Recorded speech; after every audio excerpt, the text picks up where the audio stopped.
Their vampire victims don't die. They turn. They become carriers. You've got to understand, these things are like crack addicts. They need to feed daily. Nomac's been out for 72 hours.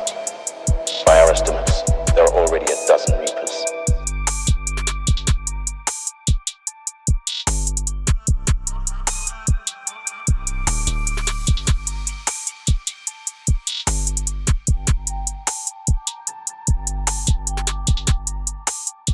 Watching the Reapers on screen for the first time ever in theaters scared me as a kid. I don't really remember how I got in theaters to watch Blade 2, but somehow I was in there and it was going to be a film that I was never going to forget. Most of the film I remember covering my eyes because of how scary the movie was. Some scenes that I did remember seeing was the beginning scene of the movie when Nomac was biting the people, a few scenes when the Reapers were murdering other vampires in the club, and the fight scenes between Blade and Nomac, especially the last fight. There were a couple of slow-mo moments and how Blade and Nomac try to get the best out of each other in the last fight. Obviously, if you've seen the film, Blade won against him, and on the last scene he killed the vampire that he made a promise to at the beginning of the film that he was going to go after him. With a budget of $54 million, Blade 2 made $155 million at the box office. There are many reasons I can say why this film was so awesome, but it came down to only one major reason why it's great, and you'll probably agree with it too. It's because of the new variation of vampires that were shown in this movie. These new variation of vampires are called the Reapers. These type of vampires are much more rogue than normal vampires. They possess an uncontrollable thirst for blood and are far more ruthless. Not only do they go after humans, but they also go after vampires. This is what the film is mostly about. The vampires needed the help of Blade, who is a vampire hunter, to take down these new breed of vampires that have mutated. The enemy of my enemy is my friend, or is it also my enemy kind of film. Today I will be going over how the Reapers are the most deadliest vampires that have come across on the big screen. So sit back, get comfy, and let's get things started. Like how vampires originated by Dracula, the Reapers also originated by a carrier as well. The person who was carrying the new vampire strain was named Jared Nomac. At the beginning of the movie, the audience is not sure how he developed this new power, a power that was far more greater than normal vampires.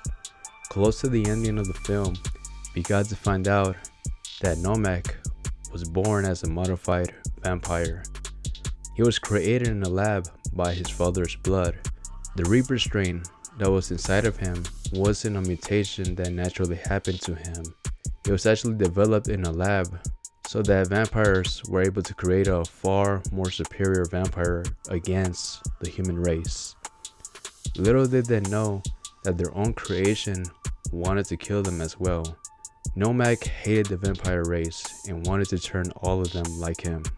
According to his father, Eli the Mosquitos, he said the experiment was a failure due to Nomac's uncontrollable blood loss and his ability to infect others.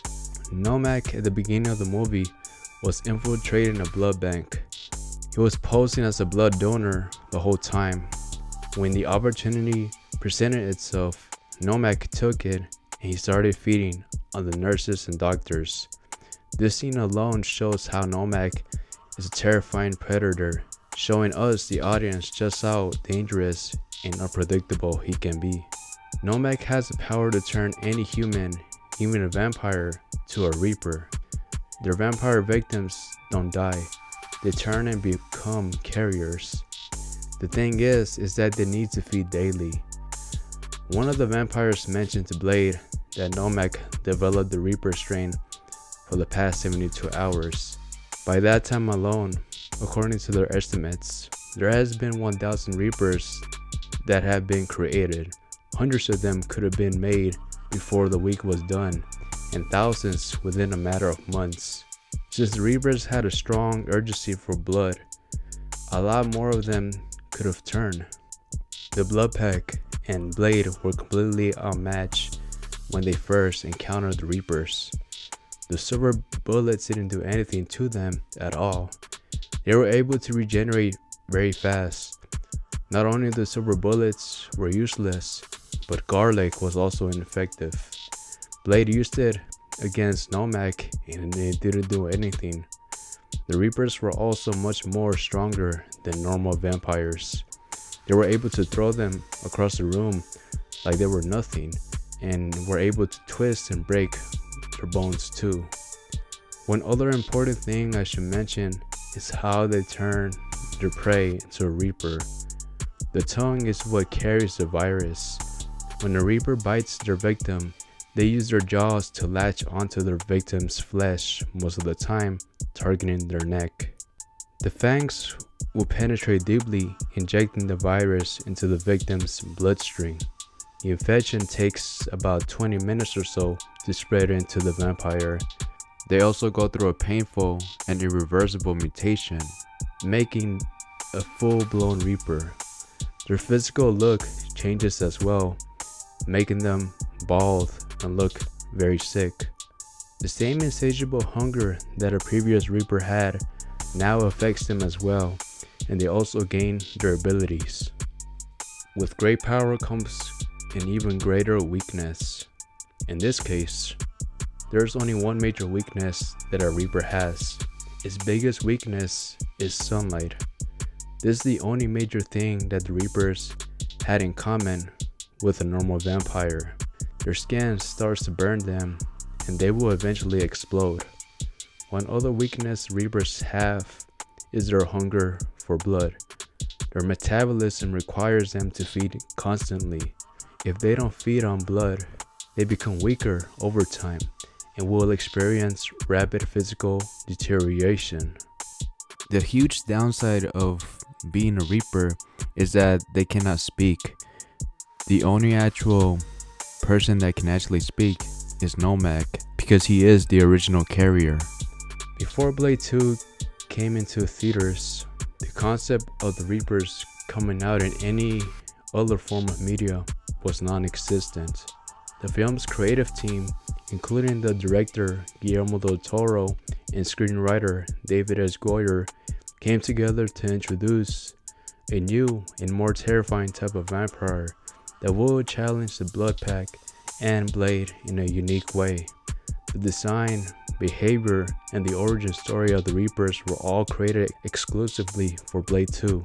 Guillermo del Toro mentioned in the famous vampire film Interview with a Vampire how around that time there really wasn't a different breed of vampire that made the audience scared enough. By the early 2000s, the audience saw countless traditional vampires in cinema, and they were ready for something new. That is why they introduced something new and gut-wrenching. Enter the Reaper vampire. With its animalistic and predatory nature, the creators of Blade 2 had something great on the horizon. Guillermo del Toro, back then, was known for creating original monster designs. What inspired del Toro for the design of the Reapers was researching certain insects and deep-sea creatures. With all of this knowledge, Guillermo del Toro was the right man for the job. Without his direction and David S. Goyer's screenwriting, Blade 2 might not have been as great as it was. From their terrifying strengths to their few vulnerabilities, the Reapers in Blade 2 are truly the most dangerous vampires I've seen in cinema by far.